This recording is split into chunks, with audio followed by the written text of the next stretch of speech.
എങ്ങനെയാണ് സ്വർണം വിപണിയിലേക്ക് എത്തുന്നത്? നേർവഴി നോക്കാം. ആദ്യം ആഫ്രിക്കയിലാണ് പ്രധാനപ്പെട്ട ഖനികളെല്ലാം. അവിടെ നിന്ന് കുഴിച്ചെടുക്കുന്ന സ്വർണം ഏജന്റുമാരിലേക്ക് എത്തുന്നു. ഏജന്റുമാർ സ്വർണത്തെ ദുബായിലെത്തിക്കുന്നു.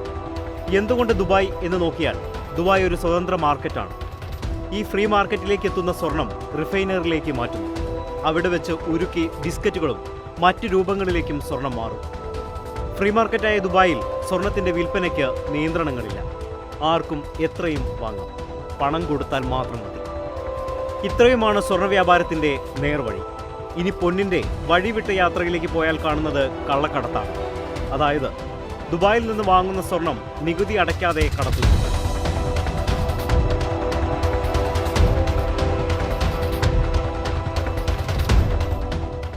ഇന്ത്യയിൽ സ്വർണത്തിന്റെ ഇറക്കുമതി നികുതി 12.5%. നികുതി വെട്ടിച്ച് കടത്തിയാൽ 10% വരെ ലാഭിക്കാം. 1 മുതൽ 2% കാരിയർ കമ്മീഷൻ ഇനത്തിൽ കൊടുത്താൽ മതി. ഏറ്റവും ദുർഘടം പിടിച്ച ഘട്ടമാണ് ഈ കടത്തൽ. വിമാനത്താവളത്തിലെ പരിശോധനകളെ വെട്ടിച്ചു വേണം സ്വർണം ഇന്ത്യയിലേക്ക് എത്തിക്കാൻ. അതിനായി പലവിധ രൂപത്തിലേക്ക് സ്വർണത്തെ മാറ്റുന്നു. പൊടി, കുഴമ്പ് രൂപത്തിലൊക്കെയാക്കിയാണ് കടത്തൽ. റബ്ബർ ഉറയ്ക്കുള്ളിലാക്കി വിഴുങ്ങിയും കടത്തുന്നു. മലദ്വാരത്തിൽ ഒളിപ്പിച്ച് കടത്തിയതിനിടയിൽ പിടിയിലായവർ വരെയുണ്ട്. പേസ്റ്റ് പരുവത്തിലാക്കി പാദരക്ഷകളിൽ തേച്ചു പിടിപ്പിച്ചും കടത്തുന്നു. ഇലക്ട്രോണിക് ഉപകരണങ്ങൾക്കുള്ളിൽ ഉരുക്കി ചേർത്തും മുടിയിൽ നേരിയ നാരുകളായി വെച്ചും വരെ സ്വർണം കസ്റ്റംസിനെ വെട്ടിച്ച് പുറത്തെത്തുന്നു. ഇനി ഇങ്ങനെ പരിശോധനയിൽപ്പെടാതെ പുറത്തെത്തുന്ന സ്വർണത്തിന് എന്താണ് സംഭവിക്കുക? കേരളത്തിലെത്തിയാൽ അത് കാരിയർമാരിൽ നിന്ന് ഏജന്റ് എത്തി സ്വീകരിക്കും. നേരെ അനധികൃത സ്വർണ്ണപ്പണി കേന്ദ്രത്തിലേക്ക് കൊണ്ടുപോകും.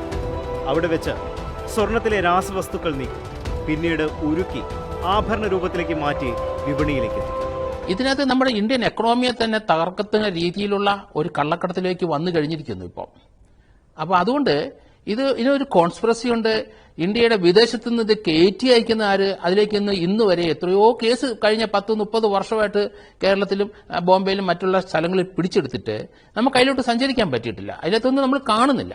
എന്നാൽ ഇവിടെ വന്നിട്ട് അത് ആർക്ക് പോയി എന്നുള്ള ഭാഗങ്ങളും വളരെ അജ്ഞാതമായിട്ട് നിൽക്കുകയാണ്.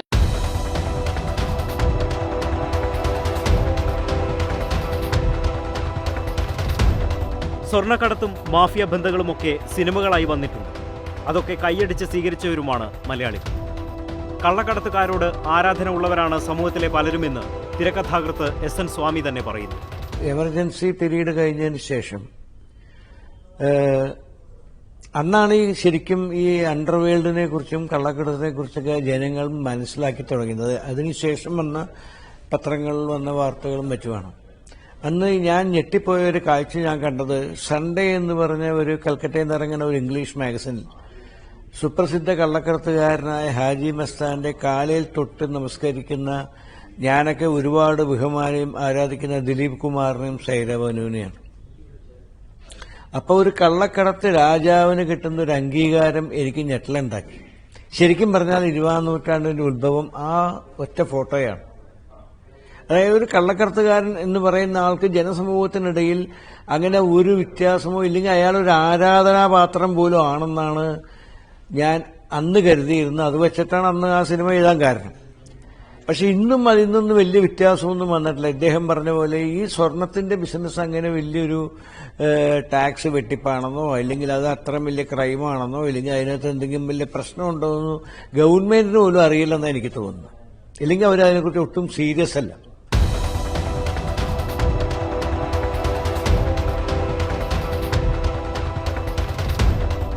സ്വർണ്ണക്കടത്തിന് ചില കുറുക്കു വഴികളുമുണ്ട്. നേപ്പാൾ ഇന്ത്യ അതിർത്തി വഴിയാണ് വ്യാപക കള്ളക്കടത്ത്. സ്വർണം നേപ്പാളിലേക്ക് വിമാനമാർഗം എത്തുന്നു. അവിടെ നിന്നും റോഡ് മാർഗം ഇന്ത്യയിലേക്ക്. റക്സോൺ ചെക്ക് പോസ്റ്റിൽ പരിശോധന കാര്യക്ഷമമല്ല. ശ്രീലങ്ക വഴിയാണ് മറ്റൊരു കടത്തു മാർഗം. ശ്രീലങ്കയിലെത്തുന്ന സ്വർണം ബോട്ടിൽ തമിഴ്നാട്ടിലേക്ക് എത്തിക്കുന്നു. അവിടെ നിന്നും കേരളത്തിലേക്ക്.